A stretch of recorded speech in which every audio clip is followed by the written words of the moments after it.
Hey guys, today in this video, I'm going to tell you how to use time tracking on Monday.com. So if you're working on Monday.com and you need to use the feature of time tracking in order to track your time on a particular task, you just need to follow this video and by the end, you'll know how to do it.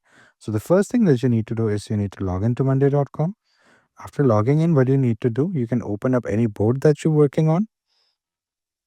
For example, this is the board I'm working on, and let's just delete this for the sake of our understanding.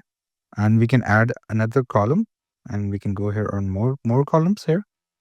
And we need to find board power up, which is right below. Here you go. Here's board power up. And here you can see this time tracking. We can just click add on the board. Now this has been added on the board. So this is the feature of time tracking. For example, if this work has been assigned to this owner right here, and if he's working on it, what he can do is he can click on it and the time tracking will start. Now he can note down the work and he can start doing it. And when he's done with the task, he can just click it and it will be just like this. And for example, if he needs to work it on the other day, then he can just press it again and the time tracking will start again. This is actually used in order to track your time on a particular task.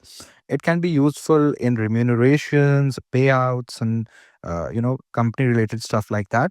So that's how you use it. So I hope you found this video very informative.